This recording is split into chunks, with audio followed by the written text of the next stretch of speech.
ವೀಕ್ಷಕರೇ, ದೇವರಿಗೆ ಅವಿಧೇಯರಾಗುವುದು ಮಂತ್ರ ತಂತ್ರಗಳಷ್ಟೇ ಕೆಟ್ಟದ್ದು. ನಮ್ಮ ಆತ್ಮೀಯ ಜೀವಿತಕ್ಕೆ ಅತಿ ಅಗತ್ಯವಾದ ವಿಷಯಗಳನ್ನು ನೀಡುವ ದೈವಾನ್ವೇಷಣೆ ಕಾರ್ಯಕ್ರಮಕ್ಕೆ ಪ್ರೀತಿಯ ಸ್ವಾಗತ. ಅರಸನಾದ ಹಿಜ್ಕೀಯನ ಕಾಲದಲ್ಲಿ ದೇಶವು ಸ್ವಲ್ಪ ಮಟ್ಟಕ್ಕೆ ಸಮಾಧಾನಕ್ಕೆ ಬಂದಿತ್ತು. ಬದಲಾವಣೆಗಳು ಅಗತ್ಯ, ಅದು ದೇವರ ವಾಕ್ಯಕ್ಕೆ ಸರಿಯಾಗಿರಬೇಕು. ಬನ್ನಿರಿ, ಈ ಅಧ್ಯಯನದಲ್ಲಿ ಪೆರ್ಗಮ ಸಭೆಯಲ್ಲಿ ನಡೆಯುತ್ತಿದ್ದ ಆಚರಣೆಯು ಅವರನ್ನು ಆತ್ಮಿಕ ಮಟ್ಟದಿಂದ ಹೇಗೆ ಕೆಳಗಿಳಿಸಿತು ಎಂಬುದನ್ನು ನೋಡೋಣ. ಕರ್ತನಲ್ಲಿ ಪ್ರೀತಿಯುಳ್ಳ ಸಹೋದರ ಸಹೋದರಿಯರೇ, ಬೇಡಿಕೊಳ್ಳಿರಿ ನಿಮಗೆ ದೊರೆಯುವುದು ಎಂಬುದಾಗಿ ಹೇಳಿದಂಥ ನಮ್ಮ ರಕ್ಷಕನಾದ ಯೇಸು ಕ್ರಿಸ್ತನ ಮಹಿಮೆಯ ನಾಮದಲ್ಲಿ ನನ್ನ ಹೃದಯಪೂರ್ವಕವಾದ ವಂದನೆಗಳು.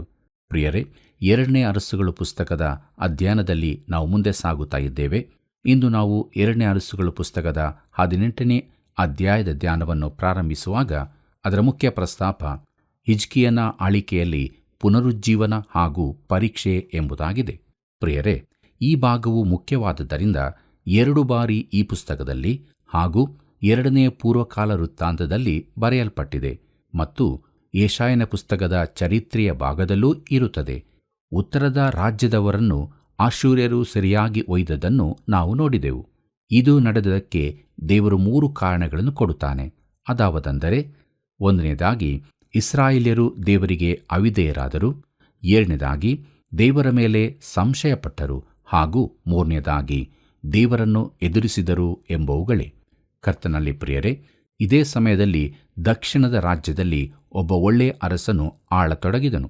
ಈಗ ಉತ್ತರದ ರಾಜ್ಯವು ಚಿತ್ರದಲ್ಲಿಲ್ಲದ್ದರಿಂದ ಇಲ್ಲಿಂದ ಮುಂದಕ್ಕೆ ನಾವು ದಕ್ಷಿಣದ ರಾಜ್ಯದ ಕುರಿತು ಮಾತ್ರ ನೋಡಲಿಕ್ಕಿದ್ದೇವೆ. ಈ ಸಮಯದಲ್ಲಿ ಯೆಹೂದ ರಾಜ್ಯದಲ್ಲಿ ಒಳ್ಳೆಯ ಅರಸರುಗಳಿದ್ದು ಭಕ್ತಿ ಸಂಜೀವನಕ್ಕೆ ಕಾರಣರಾದದ್ದರಿಂದ ದೇವರು ಅವರನ್ನು ಸೆರೆಗೆ ಕಳುಹಿಸಲಿಲ್ಲ. ಪ್ರಿಯರೇ, ಹಿಜ್ಕೀಯನು ಅವರಲ್ಲೊಬ್ಬನು. ದಾವೀದನ ಬಳಿಕ ರಾಜ್ಯವಾಳಿದವರಲ್ಲಿ ಇವನು ಅತ್ಯುತ್ತಮ ರಾಜನಾಗಿದ್ದನು. 2ನೇ ಅರಸುಗಳು 18ನೇ ಅಧ್ಯಾಯ ಮೊದಲಿನ 3 ವಚನಗಳು ಹೀಗೆ ಹೇಳುತ್ತದೆ: ಇಸ್ರಾಯೇಲ್ಯರ ಅರಸನು ಏಲನ ಮಗನೂ ಆದ ಓಶೇಯನ ಆಳಿಕೆಯ 3ನೇ ವರುಷದಲ್ಲಿ ಯೆಹೂದ ರಾಜನಾದ ಆಹಾಜನ ಮಗ ಹಿಜ್ಕೀಯನು ಆಳತೊಡಗಿದನು. ಇವನು ಪಟ್ಟಕ್ಕೆ ಬಂದಾಗ 25 ವರ್ಷದವನಾಗಿದ್ದು ಯೆರೂಸಲೇಮಿನಲ್ಲಿ 29 ವರ್ಷ ಆಳಿದನು. ಜೆಕರ್ಯನ ಮಗಳಾದ ಅಬಿ ಎಂಬಾಕೆಯು ಇವನ ತಾಯಿ. ಇವನು ಎಲ್ಲಾ ವಿಷಯಗಳಲ್ಲಿಯೂ ತನ್ನ ಪೂರ್ವಿಕನಾದ ದಾವೀದನಂತೆ ಯೆಹೋವನ ಚಿತ್ತಾನುಸಾರವಾಗಿ ನಡೆದನು ಎಂಬುದಾಗಿ. ಪ್ರೀತಿಯುಳ್ಳ ದೇವಜನರೇ, ಹಿಜ್ಕೀಯನ ತಂದೆಯಾದ ಆಹಾಜನು ಬಹು ಕೆಟ್ಟವನಾಗಿದ್ದನು. ಆದರೂ ಅವನ ಈ ಮಗನು ಒಳ್ಳೆಯವನಾಗಿದ್ದನು. ಹಿಜ್ಕೀಯನ ತಾಯಿಯು ಒಳ್ಳೆಯವಳು, ಭಕ್ತಿವಂತಳು ಆಗಿದ್ದಿರಬೇಕು. ಆಕೆಯ ಹೆಸರು ಅಬಿ ಎಂದು ಹೇಳಲಾಗಿದೆ. ಮುಂದಕ್ಕೆ ನಾವು ನೋಡೋಣ. ಹಿಜ್ಕೀಯನ ಆಳ್ವಿಕೆಯಲ್ಲಿ ಯೆಹೂದದಲ್ಲಾದ ಭಕ್ತಿ ಸಂಜೀವನ ಎಂಬುದಾಗಿ. ಪ್ರೀತಿಯುಳ್ಳ ದೇವಜನರೇ, 2ನೇ ಅರಸುಗಳು 18ನೇ ಅಧ್ಯಾಯ 4ನೇ ವಚನವನ್ನು ಗಮನಿಸಿರಿ. ಅಲ್ಲಿ ನಾವು ಹೀಗೆ ನೋಡುತ್ತೇವೆ: ಪೂಜಾ ಸ್ಥಳಗಳನ್ನು ಹಾಳು ಮಾಡಿ ಕಲ್ಲು ಕಂಬಗಳನ್ನು ಒಡೆದು ಆಶೇರ ವಿಗ್ರಹ ಸ್ತಂಭಗಳನ್ನು ಕಡಿದು ಹಾಕಿದನು. ಮೋಶೆಯು ಮಾಡಿಸಿದ ತಾಮ್ರ ಸರ್ಪವನ್ನು ಚೂರುಚೂರು ಮಾಡಿದನು. ಇಸ್ರಾಯೇಲ್ಯರು ಅದಕ್ಕೆ ಆವರೆಗೂ ಧೂಪ ಸುಡುತ್ತಿದ್ದರು. ಅದಕ್ಕೆ ನ್ಯೂಷಾಸ್ಟಾನ್ ಎಂದು ಹೆಸರಿತ್ತು ಎಂಬುದಾಗಿ. ಕರ್ತನಲ್ಲಿ ಪ್ರಿಯರೇ, ಹಿಜ್ಕೀಯನು ವಿಶೇಷ ವ್ಯಕ್ತಿಯಾಗಿದ್ದನು. ಅವನು ತನ್ನ ಜನರನ್ನು ಭಕ್ತಿ ಸಂಜೀವನಕ್ಕೆ ನಡೆಸಿದನು. ದೇಶದಲ್ಲಿದ್ದ ವಿಗ್ರಹಾರಾಧನೆಯನ್ನು ತೆಗೆದುಹಾಕಿದನು.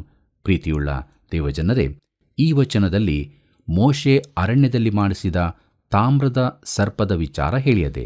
ಅರಣ್ಯಕಾಂಡ ಪುಸ್ತಕ 21ನೇ ಅಧ್ಯಾಯ ಮೊದಲಿನ 9 ವಚನಗಳನ್ನು ನೀವು ನೋಡುವುದಾದರೆ ಆ ಸಂಗತಿಯು ಅಲ್ಲಿ ಬರೆಯಲ್ಪಟ್ಟಿದೆ.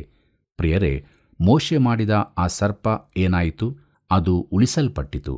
ಅದು ಒಂದು ವಿಶೇಷ ಘಟನೆಗೆ ಸಾಕ್ಷಿಯಾದ್ದರಿಂದ ಅದನ್ನು ದೇವಾಲಯದಲ್ಲಿ ಇಟ್ಟಿದ್ದರು. ಆದರೆ ಮುಂದೆ ಇಸ್ರಾಯೇಲ್ಯರು ಅದನ್ನೇ ಪೂಜಿಸತೊಡಗಿದರು. ತಮ್ಮ ದ್ರೋಹಕ್ಕಾಗಿ ದೇವರ ಶಿಕ್ಷೆ ಬಂದಾಗ ಅವರ ಪೂರ್ವಜರು ಈ ತಾಮ್ರದ ಸರ್ಪದ ಕಡೆಗೆ ನಂಬಿಕೆಯಿಂದ ನೋಡಿದಂತೆ ಸುಮ್ಮನಿರದೆ ಇಸ್ರಾಯೇಲ್ಯರು ಅದನ್ನೇ ಪೂಜಿಸತೊಡಗಿದರು. ಈಗ ಅದು ಅವರಿಗೊಂದು ತೊಡಕಾಗಿ ಪರಿಣಮಿಸಿತು. ಅದರ ನಿಜವಾದ ಅರ್ಥವನ್ನು ಅವರು ಮರೆತು ಬಿಟ್ಟರು. ಯೋಹಾನ ಬರೆದ ಸುವಾರ್ತೆ 3ನೇ ಅಧ್ಯಾಯ 14 ಮತ್ತು 15ನೇ ವಚನದಲ್ಲಿ ಹೀಗೆ ಬರೆದದೆ: ಇದಲ್ಲದೆ ಜನರು ನೋಡಿ ಜೀವದಿಂದುಳಿಯಬೇಕೆಂದು ಮೋಶೆಯು ಅಡವಿಯಲ್ಲಿ ಆ ಸರ್ಪವನ್ನು ಎತ್ತರದಲ್ಲಿಟ್ಟ ಹಾಗೆಯೇ ಮನುಷ್ಯಕುಮಾರನು ತನ್ನನ್ನು ನಂಬುವವರೆಲ್ಲರೂ ನಿತ್ಯ ಜೀವವನ್ನು ಪಡೆಯಬೇಕೆಂದು ಎತ್ತರದಲ್ಲಿಡಲ್ಪಡಬೇಕು ಎಂಬುದಾಗಿ. ಪ್ರೀತಿಯುಳ್ಳ ದೇವಜನರೇ, ಏಷ್ಯಾ ಖಂಡದ 7 ಸಭೆಗಳ ಕುರಿತು ಅಧ್ಯಯನ ಮಾಡುವಾಗ ಪೆರ್ಗಮ ಸಭೆಯಲ್ಲಿ ಮಾತ್ರ ಸರ್ಪದ ಆಕಾರವು ಆರಾಧಿಸಲ್ಪಡುತ್ತಿತ್ತು. ದೇವರು ಈ ದೃಶ್ಯ ವಸ್ತುವನ್ನು ಯಾವಾಗ ಬಿಟ್ಟು ಬಿಟ್ಟಿದ್ದಾನೆಂದು ಅವರು ತಿಳಿಯದೆ ಅದನ್ನು ಪೂಜಿಸುತ್ತಿದ್ದರು. ಅವರು ಅದನ್ನು ನ್ಯೂಶಾಸ್ಟಾನ್ ಎಂದು ಕರೆದು ಅದಕ್ಕೆ ಧೂಪವನ್ನರ್ಪಿಸಿದರು. ಈಗ ಹಿಜ್ಕೀಯನು ಅದನ್ನು ಪುಡಿ ಪುಡಿ ಮಾಡಿದನು. ಅದನ್ನು ಬಿಸಾಡಲು ಇದುವೇ ತಕ್ಕದಾದ ಸಮಯವಾಗಿತ್ತು. ಕರ್ತನಲ್ಲಿ ಪ್ರಿಯರೇ, ಇದರಲ್ಲಿ ನಮಗೆ ಉತ್ತಮ ಆತ್ಮಿಕ ಪಾಠವಿದೆ. ದೇವರು ಹಿಂದಿನ ಕಾಲಗಳಲ್ಲಿ ಕೆಲವು ಸಂಸ್ಥೆಗಳನ್ನು, ಜನರ ಗುಂಪನ್ನು ಹಾಗೂ ವಿಧಾನಗಳನ್ನು ಅನುಸರಿಸಿದ್ದನು. ಆದರೆ ದೇವರು ಅವುಗಳನ್ನು ಯಾವಾಗ ಕೈಬಿಟ್ಟನೆಂಬುದನ್ನು ಜನರು ತಿಳಿದುಕೊಳ್ಳಲಿಲ್ಲ. ಆದ್ದರಿಂದ ಜನರು ಅದಕ್ಕೆ ಜೋತು ಬಿದ್ದಿದ್ದರು. ದೇವರು ಈ ರೀತಿ ಉಪಯೋಗಿಸಿ ಬಳಿಕ ಬಿಟ್ಟು ಬಿಟ್ಟ ಅನೇಕ ಸಂಸ್ಥೆಗಳನ್ನು ನಾನು ಹೆಸರಿಸಬಹುದು. ಅದರಲ್ಲಿ ಉದ್ಯೋಗದಲ್ಲಿರುವ ಕೆಲವೇ ಮಂದಿಗಾಗಿ ಅದು ಉಳಿದುಕೊಂಡಿರಬಹುದು. ಪ್ರಿಯರೇ, ಅವು ತಾಮ್ರದ ಸರ್ಪದಂತೆ ಮಾಯವಾಗಿ ಹೋಗಿವೆ. ಒಂದು ಕಾಲದಲ್ಲಿ ಅವು ಉದ್ದೇಶಪೂರ್ವಕವಾಗಿ ಅಸ್ತಿತ್ವದಲ್ಲಿದ್ದರೂ ದೇವರು ಅದರ ಉಪಯೋಗ ಮುಗಿದ ಬಳಿಕ ಅದನ್ನು ತ್ಯಜಿಸಿದ್ದನು. ಪ್ರೀತಿಯುಳ್ಳ ಸಹೋದರ ಸಹೋದರಿಯರೇ, ವರ್ಷಾನುಗಟ್ಟಲೆಯಿಂದಲೂ ಹಿಂದಿನದೇ ಕೆಲವು ಕ್ರಮಗಳನ್ನು ಅನುಸರಿಸುತ್ತಾ ಬಂದಿರುವ ಅನೇಕ ಸಭೆಗಳನ್ನು ನಾನು ನೋಡಿದ್ದೇನೆ. ನಾವು ಹಿಂದಿನಿಂದಲೂ ಹಾಗೆಯೇ ಮಾಡುತ್ತಾ ಬಂದಿದ್ದೇವೆ ಎಂದು ಅವರು ಹೇಳುತ್ತಾರೆ. ಈ ಹಳೇ ವಿಧಾನಗಳಲ್ಲಿ ಕೆಲವನ್ನು ಬದಲಾಯಿಸುವ ಅಗತ್ಯವಿರಬಹುದು. ದೇವರು ಯಾವಾಗಲೂ ಒಂದೇ ರೀತಿಯಾಗಿ ವರ್ತಿಸುವುದಿಲ್ಲ. ಪೌಲನು ತನ್ನ ಪ್ರಸಂಗಗಳ ಬಳಿಕ ಯಾರಿಗೂ ಮುಂದೆ ಬರಲು ಆಹ್ವಾನ ನೀಡುತ್ತಿರಲಿಲ್ಲ. ಆದರೆ ಡಿ.ಎಲ್. ಮೂಡಿಯವರು ಈ ಕ್ರಮವನ್ನು ಪ್ರಾರಂಭಿಸಿದರೆಂದು ತೋರುತ್ತದೆ. ಈಗಿನ ಹೆಚ್ಚಿನ ಬೋಧಕರು ತಾವು ಜನರಿಗೆ ಬಹಿರಂಗ ಕರೆ ಕೊಡಲೇಬೇಕೆಂಬುದಾಗಿ ನೆನೆಸುತ್ತಾರೆ. ಅನೇಕ ವೇಳೆ ಇದುವೇ ಒಂದು ಆತಂಕದ ಸಂಗತಿಯಾಗಿರುತ್ತದೆ. ಪ್ರಿಯರೇ, ಮೂಡಿಯವರನ್ನು ಆ ರೀತಿಯಲ್ಲಿ ಮಾಡಲು ದೇವರು ನಡೆಸಿದನು. ಆದರೆ ನಿನ್ನನ್ನು ಹಾಗೆ ನಡೆಸಿರಲಿಕ್ಕಿಲ್ಲ. ದೇವರು ಇತರರಿಗೆ ಮಾಡಲು ಹೇಳಿದ್ದನ್ನೇ ನೀನು ಮಾಡಬೇಕೆಂದು ಹೇಳಲಾರನು. ಆ ರೀತಿಯ ಸಂಪ್ರದಾಯಗಳು ಒಂದು ವೇಳೆ ನಮ್ಮ ನ್ಯೂಶಾಸ್ಟಾನ್ ಆಗಿರಬಹುದು. ಈ ವಿಚಾರವಾಗಿ ಸ್ವಲ್ಪ ಹೆಚ್ಚು ಯೋಚನೆ ಮಾಡಿರುತ್ತೇನೆ, ಯಾಕೆಂದರೆ ಇದು ಅತೀ ಪ್ರಾಮುಖ್ಯವಾದ ವಿಚಾರವಾಗಿದೆ. ಪ್ರಿಯರೇ, ಹಿಜ್ಕೀಯನು ಆ ಸರ್ಪದ ಆಕಾರವನ್ನು ನಾಶ ಮಾಡಿದ್ದು ಒಳ್ಳೆಯದೇ ಆಯಿತು. ಒಂದು ವೇಳೆ ಕೆಲವು ಭಕ್ತರೆನಿಸಿಕೊಳ್ಳುವವರು ಹಿಜ್ಕೀಯನನ್ನು ಟೀಕಿಸಿರಬಹುದು. ಇವನು ನಮ್ಮ ಅಂದವಾದ ಅದ್ಭುತವಾದ ತಾಮ್ರದ ಸರ್ಪವನ್ನು ನಾಶ ಮಾಡಿಬಿಟ್ಟನಲ್ಲ ಎಂದು ಅವರು ಹೇಳಬಹುದು. ಪ್ರಿಯರೇ, ಅವನು ಅದನ್ನು ಪುಡಿ ಪುಡಿ ಮಾಡಿದ್ದು ಒಳ್ಳೆಯದಾಯಿತು. ನಿನ್ನ ಸಭೆಯಲ್ಲಾಗಲಿ ನಿನ್ನ ಜೀವಿತದಲ್ಲಾಗಲಿ ಇಂತಹ ಚಿಕ್ಕ ಚಿಕ್ಕ ವಿಗ್ರಹಗಳಿರುವುದಾದರೆ ಬೇಗನೆ ಅವನ್ನು ನಾಶ ಮಾಡಿಬಿಡು. ಇಲ್ಲದಿದ್ದರೆ ಪ್ರಿಯನೇ, ಅದೇ ನಿನ್ನನ್ನು ದೇವರ ಸನ್ನಿಧಿಯಿಂದ ದೂರಕ್ಕೆ ತಳ್ಳುತ್ತದೆ. 2ನೇ ಅರಸುಗಳು 18ನೇ ಅಧ್ಯಾಯ 5 ಮತ್ತು 6ನೇ ವಚನವನ್ನು ಗಮನಿಸಿರಿ. ಅಲ್ಲಿ ನಾವು ಹೀಗೆ ನೋಡುತ್ತೇವೆ: ಇವನು ಇಸ್ರಾಯೇಲ್ ದೇವರಾದ ಯೆಹೋವನಲ್ಲಿ ಭರವಸವಿಟ್ಟಿದ್ದನು. ಯಹೂದ್ಯರಲ್ಲಿ ಇವನಿಗೆ ಸಮಾನನಾದ ಅರಸನು ಮುಂಚೆಯೂ ತರುವಾಯವೂ ಇರಲಿಲ್ಲ. ಇದಲ್ಲದೆ ಇವನು ಯೆಹೋವನನ್ನೇ ಹೊಂದಿಕೊಂಡು ಆತನನ್ನು ಬಿಡದೇ ಹಿಂಬಾಲಿಸಿ ಆತನು ಮೋಶೆಯ ಮುಖಾಂತರವಾಗಿ ಅನುಗ್ರಹಿಸಿದ ಆಜ್ಞೆಗಳನ್ನು ಕೈಕೊಂಡನು ಎಂಬುದಾಗಿ. ಪ್ರೀತಿಯುಳ್ಳ ದೇವಜನರೇ, ಹಿಜ್ಕೀಯನಿಗೆ ಸಮಾನರಾದವರು ಅವನಿಗಿಂತ ಮೊದಲು ಆ ಬಳಿಕವೂ ಯಾರೂ ಇರಲಿಲ್ಲ. ಅವನು ದಾವೀದನಿಗೆ ಸಮಾನನಾದವನಾಗಿದ್ದನು. ಅವನು ದೇವರಿಂದ ಉಪಯೋಗಿಸಲ್ಪಟ್ಟ ಬಲಿಷ್ಠ ರಾಜನಾಗಿದ್ದನು. ಆದ್ದರಿಂದಲೇ ಅವನ ಜೀವಿತದ ಕುರಿತಾಗಿ ಹಳೆ ಒಡಂಬಡಿಕೆಯ 3 ಪುಸ್ತಕದಲ್ಲಿ ಉಲ್ಲೇಖವಾಗಿರುತ್ತದೆ. ಅದಾವತೆಂದರೆ 2ನೇ ಅರಸುಗಳು, 2ನೇ ಪೂರ್ವಕಾಲ ವೃತ್ತಾಂತ ಹಾಗೂ ಯೆಶಾಯನ ಪ್ರವಾದನೆ. ಪ್ರೀತಿಯುಳ್ಳ ದೇವಜನರೇ, ಮುಂದಕ್ಕೆ ನಾವು ನೋಡುತ್ತೇವೆ ಯೆಹೂದದ ಮೊದಲ ದಂಡಯಾತ್ರೆ ಎಂಬುದಾಗಿ. 2ನೇ ಅರಸುಗಳು 18ನೇ ಅಧ್ಯಾಯ 7ನೇ ವಚನದಿಂದ 10ನೇ ವಚನದವರೆಗೆ ಗಮನಿಸಿರಿ.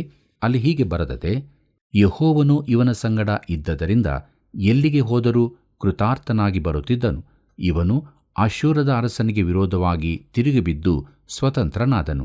ಗಾಜಾ ಪ್ರಾಂತದವರೆಗೆ ವಾಸವಾಗಿದ್ದ ಫಿಲಿಷ್ಟಿಯರನ್ನು ಸೋಲಿಸಿ ಕಾವಲುಗಾರರ ಬುರುಜಿರುವ ಚಿಕ್ಕ ಹಳ್ಳಿ ಮೊದಲುಗೊಂಡು ಕೋಟೆ ಕೊತ್ತಲುಗಳುಳ್ಳ ಮಹಾನಗರಗಳವರೆಗೂ ಎಲ್ಲ ಊರುಗಳನ್ನು ಹಾಳು ಮಾಡಿದನು.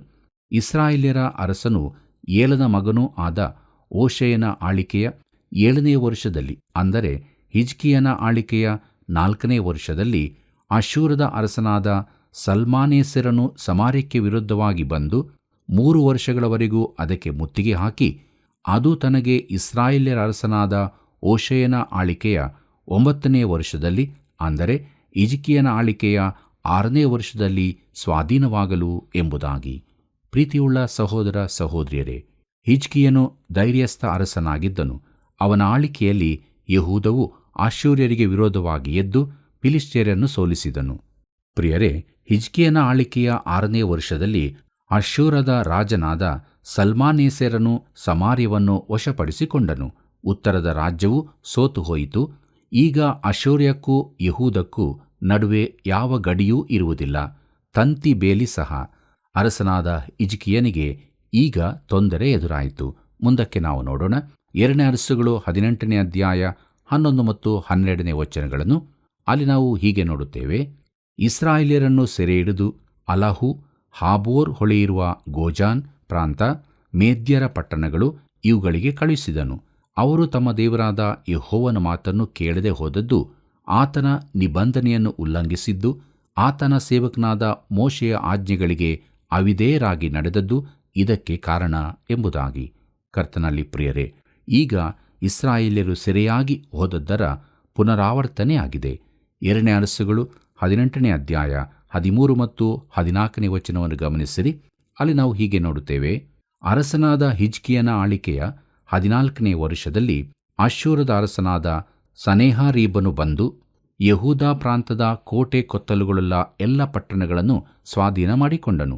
ಆಗ ಯೆಹೂದದ ಅರಸನಾದ ಹಿಜ್ಕೀಯನು ಲಾಕೀಷಿನಲ್ಲಿದ್ದ ಅಶ್ಶೂರದ ಅರಸನ ಬಳಿಗೆ ದೂತರನ್ನು ಕಳುಹಿಸಿ ಅವನಿಗೆ, ನಾನು ಅಪರಾಧಿ, ನೀನು ನನ್ನನ್ನು ಬಿಟ್ಟು ಹೋಗು, ನೀನು ನನಗೆ ವಿಧಿಸುವಷ್ಟನ್ನು ಕೊಡುತ್ತೇನೆ ಎಂದು ಹೇಳಿ ಕಳುಹಿಸಿದನು.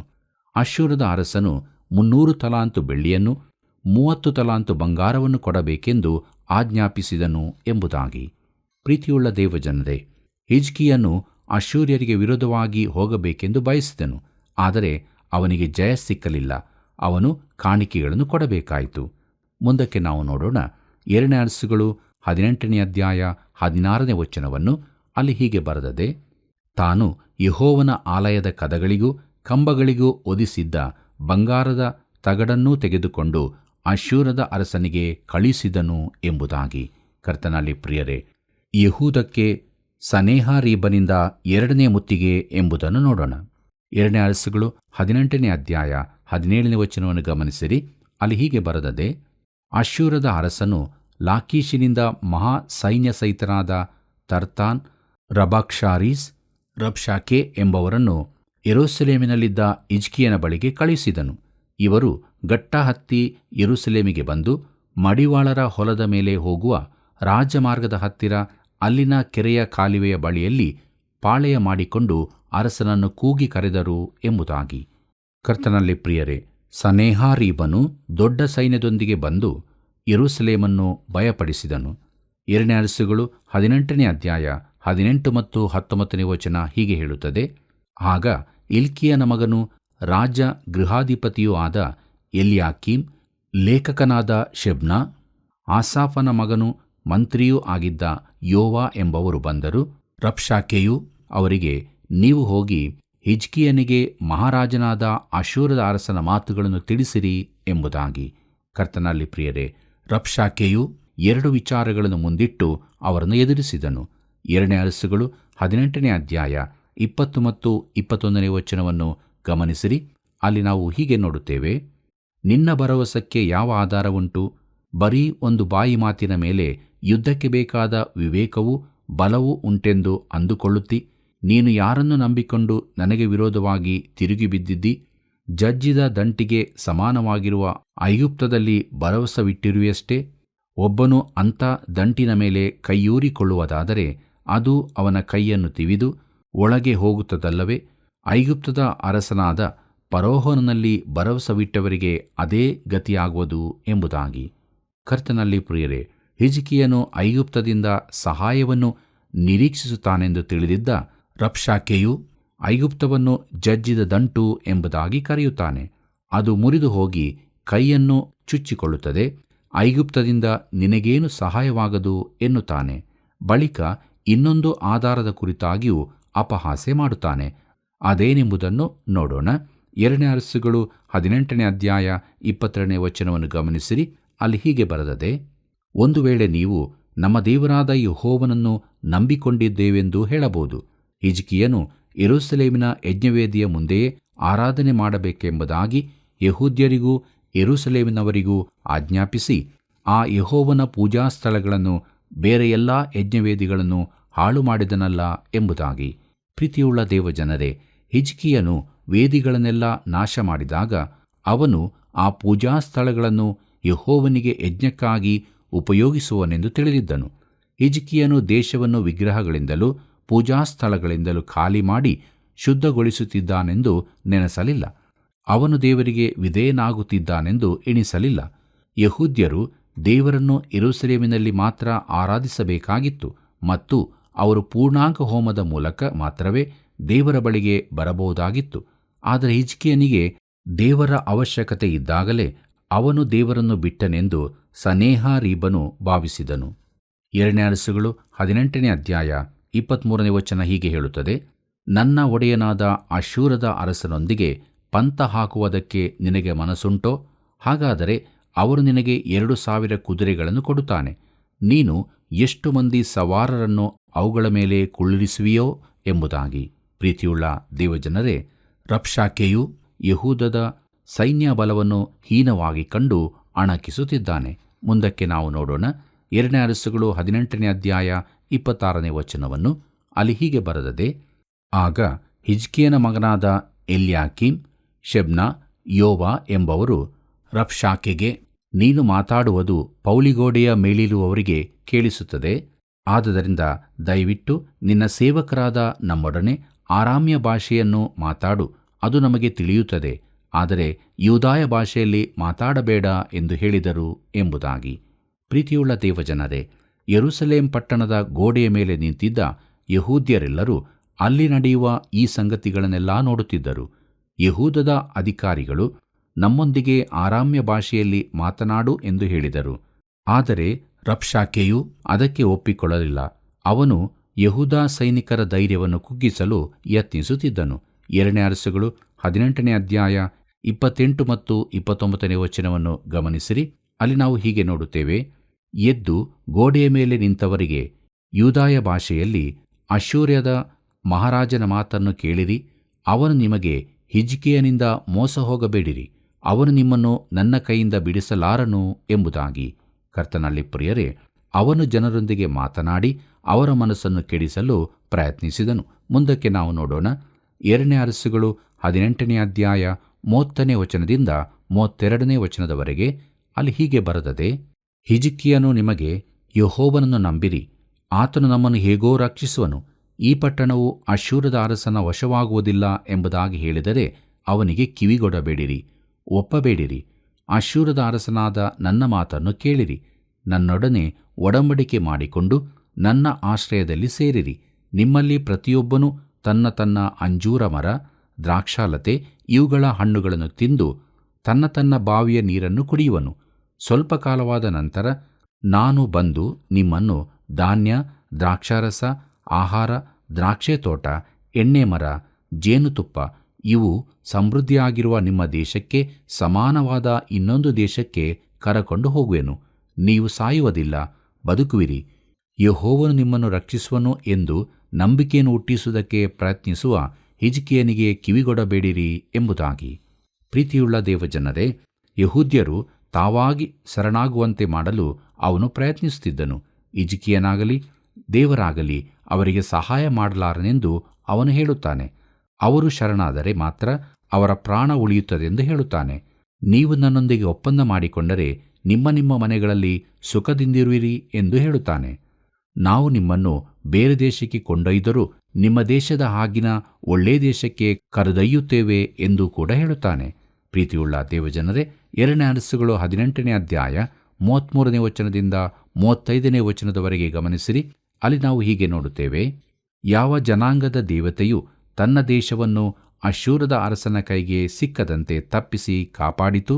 ಹಾಮಾತ್, ಅರ್ಫಾದ್, ಸೆಪಾವರ್ಹೀಮ್, ಹೇನಾ, ಇವ್ವಾ ಎಂಬ ಪಟ್ಟಣಗಳ ದೇವತೆಗಳೇನಾದವು? ಅವು ಸಮಾರ್ಯವನ್ನು ನನ್ನ ಕೈಗೆ ಸಿಕ್ಕದಂತೆ ತಪ್ಪಿಸಿದವೋ? ಯಾವ ಜನಾಂಗದ ದೇವತೆಯಾದರೂ ತನ್ನ ದೇಶವನ್ನು ನನ್ನ ಕೈಯಿಂದ ಬಿಡಿಸಲಾರದೆ ಹೋದ ಮೇಲೆ ಯೆಹೋವನು ಯೆರೂಸಲೇಮನ್ನು ನನ್ನ ಕೈಗೆ ಸಿಕ್ಕದಂತೆ ತಪ್ಪಿಸಿ ಕಾಪಾಡುವನೋ ಅನ್ನುತ್ತಾನೆ ಎಂದು ಹೇಳಿದನು ಎಂಬುದಾಗಿ. ಕರ್ತನಲ್ಲಿ ಪ್ರಿಯರೇ, ರಬ್ಷಾಕೆಯ ಈ ವಾದಕ್ಕೆ ಉತ್ತರಿಸಲು ಆಗಲಿಲ್ಲ. ಅಶ್ಶೂರದ ಅರಸನ ವಶದಿಂದ ಯಾವ ದೇವತೆಯೂ ತನ್ನವರನ್ನು ರಕ್ಷಿಸಲಿಲ್ಲವೆನ್ನುವುದು ಸತ್ಯವೇ. ಆದರೂ ಇತರ ದೇಶಗಳ ದೇವತೆಗಳು ದೇವರೇ ಅಲ್ಲವೆನ್ನುವುದನ್ನು ಅವನು ತಿಳಿದುಕೊಳ್ಳಲಿಲ್ಲ. ಆದರೆ ಯೆಹೋವನು ಮಾತ್ರ ಇಡೀ ಭೂಲೋಕದ ನಿಜವಾದ ಜೀವಿಸುವ ದೇವರಾಗಿದ್ದಾನೆ. ಪ್ರೀತಿಯುಳ್ಳ ದೇವಜನರೇ, ಕೊನೆಯದಾಗಿ ನಾವು 2ನೇ ಅರಸುಗಳು 18ನೇ ಅಧ್ಯಾಯ 36ನೇ ವಚನವನ್ನು ಗಮನಿಸೋಣ. ಅಲ್ಲಿ ಹೀಗೆ ಬರೆದದೆ: ಆ ಸೇನಾಪತಿಗಳಿಗೆ ಯಾವ ಉತ್ತರವನ್ನೂ ಕೊಡಬಾರದೆಂದು ಅರಸನು ತನ್ನ ಪ್ರಜೆಗಳಿಗೆ ಆಜ್ಞಾಪಿಸಿದ್ದರಿಂದ ಅವರು ಸುಮ್ಮನಿದ್ದರು, ಏನೂ ಅನ್ನಲಿಲ್ಲ ಎಂಬುದಾಗಿ. ಪ್ರೀತಿಯುಳ್ಳ ಸಹೋದರ ಸಹೋದರಿಯರೇ, ರಬ್ಷಾಕೆಯ ಮಾತುಗಳನ್ನು ಕೇಳಿದವರ ಮೇಲೆ ಯಾವ ಪ್ರಭಾವ ಉಂಟಾಯಿತೋ ತಿಳಿಯದು. ಆದರೆ ಅವರು ಯಾವ ಉತ್ತರವನ್ನೂ ಕೊಡಲಿಲ್ಲ. ಪ್ರೀತಿಯುಳ್ಳ ದೇವಜನರೇ, ದೇವರ ವಾಕ್ಯವು ನಮ್ಮ ಸಂಗಡ ಮಾತನಾಡಿದೆಯಲ್ಲವೇ? ಹಿಜ್ಕೀಯ ಅರಸನಿಗೆ ಮೇಲಿಂದ ಮೇಲೆ ಬಂದಂಥ ಸಮಸ್ಯೆಗಳಿಂದ, ತೊಂದರೆಗಳಿಂದ ಅವನು ದೇವರನ್ನು ಆತುಕೊಂಡಾಗ ದೇವರು ಅವನನ್ನು ಹೇಗೆ ಬಿಡಿಸಿದನು ಎಂಬುದಾಗಿ ಮುಂದಕ್ಕೆ ನಾವು ನೋಡಲಿದ್ದೇವೆ. ಆದ್ದರಿಂದ ನಮ್ಮ ಜೀವಿತಗಳಲ್ಲಿ ನಮಗೆ ಬರಬಹುದಾದ ಎಲ್ಲ ಸ್ಥಿತಿಗತಿಗಳಲ್ಲಿ ನಾವು ದೇವರನ್ನೇ ಆತುಕೊಂಡು ಜೀವಿಸುವುದಾದರೆ, ಕೃಪಾಪೂರ್ಣನಾದ ದೇವರು ತನ್ನ ಸಹಾಯವನ್ನು ನಮಗೆ ಕೊಟ್ಟು ನಮ್ಮನ್ನು ತನ್ನ ಮಾರ್ಗದಲ್ಲಿ ನಡೆಸುತ್ತಾನೆ ಮತ್ತು ನಾವು ಯಾವಾಗಲೂ ಭದ್ರತೆಯಿಂದ ಜೀವಿಸುತ್ತೇವೆ. ಹೀಗಾಗುವಂತೆ ದೇವರು ತಾನೇ ನಮಗೆ ಸಹಾಯ ಮಾಡಿ ನಡೆಸಲಿ. ಕರ್ತನ ಕೃಪೆಯು ಸದಾ ನಿಮ್ಮ ಸಂಗಡ ಇರಲಿ. ಪ್ರಿಯರೇ, ಹಿಜ್ಕೀಯನು ದೇವರಲ್ಲದವುಗಳ ಆರಾಧನೆಯನ್ನು ನಾಶ ಮಾಡಿದನು. ಅವನು ಧೈರ್ಯಸ್ಥ ರಾಜನಾಗಿದ್ದನು, ಆದರೂ ಕಡೆಯಲ್ಲಿ ಅವನು ಹಿಂಜರಿದನು. ಪ್ರಿಯರೇ, ವಿಶ್ವಾಸದ ನಮ್ಮ ಜೀವಿತದಲ್ಲಿ ನಂಬಿಕೆಯಲ್ಲಿ ನಾವು ಸ್ಥಿರವಾಗಿದ್ದರೆ ಅದಕ್ಕೆ ತಕ್ಕ ಫಲವನ್ನು ಹೊಂದಿಕೊಳ್ಳುವೆವು. ನಂಬಿಕೆ ಇಲ್ಲದೆ ದೇವರನ್ನು ಮೆಚ್ಚಿಸುವುದು ಅಸಾಧ್ಯ. ಆದುದರಿಂದ ನಂಬಿಕೆಯಿಂದ ದೇವರನ್ನು ಹಿಂಬಾಲಿಸಿ ಜಯವನ್ನು ಹೊಂದಿಕೊಳ್ಳೋಣ. ಬನ್ರಿ, ನಾವು ಪ್ರಾರ್ಥನೆಯನ್ನು ಮಾಡೋಣ. ಪರಿಶುದ್ಧನಾದ ಪರಲೋಕದಲ್ಲಿರುವ ನಮ್ಮ ತಂದೆಯಾದ ದೇವರೇ, ಪ್ರೀತಿ ಸ್ವರೂಪನಾದ ದೇವ, ಕ್ರೈಸ್ತ ನಂಬಿಕೆಯಲ್ಲಿ ನಾವು ಎಷ್ಟು ಬಲವಾಗಿ ಸಾಗಬೇಕೆಂಬುದಾಗಿಯೂ ಹಿಜ್ಕೀಯನ ಜೀವಿತದ ಮೂಲಕ ನಮಗೆ ತಿಳಿಸಿದಂಥ ಆತ್ಮಿಕ ಪಾಠಗಳಿಗಾಗಿ ಸ್ತೋತ್ರ. ನಮ್ಮ ವಿಶ್ವಾಸವನ್ನು, ನಂಬಿಕೆಯನ್ನು ಯೇಸು ಕ್ರಿಸ್ತನಲ್ಲಿ ಇನ್ನೂ ದೃಢಗೂಡಿಸು ಕರ್ತನೆ. ಪ್ರತ್ಯೇಕವಾಗಿ ಈ ಕಾರ್ಯಕ್ರಮವನ್ನು ವೀಕ್ಷಿಸುತ್ತಿರುವಂಥ ನಮ್ಮ ಪ್ರತಿಯೊಬ್ಬ ವೀಕ್ಷಕ ಬಾಂಧವರನ್ನು ಆಶೀರ್ವದಿಸು. ಅವರೂ ಸಹ ನಿನ್ನ ವಾಕ್ಯದಲ್ಲಿ ಬೆಳೆದು ನಂಬಿಕೆಯಲ್ಲಿ, ವಿಶ್ವಾಸದಲ್ಲಿ ಮುಂದೆ ಮುಂದೆ ಸಾಗಲು ಕೃಪೆ ಮಾಡು. ಯೇಸುವಿನ ನಾಮದಲ್ಲಿ ಬೇಡಿದ್ದೇವೆ ತಂದೆಯೇ, ಆಮೇನ್. ಪ್ರಿಯ ವೀಕ್ಷಕರೇ, ನಿಮ್ಮ ಅಮೂಲ್ಯವಾದ ಕರೆಗಳಿಗಾಗಿ ವಂದನೆಗಳು. ನೀವು ಹೊಂದಿದ ಆಶೀರ್ವಾದಗಳನ್ನು ನಮಗೆ ತಿಳಿಯಪಡಿಸಿರಿ. ಮತ್ತೆ ಭೇಟಿಯಾಗೋಣ. ವಂದನೆಗಳು.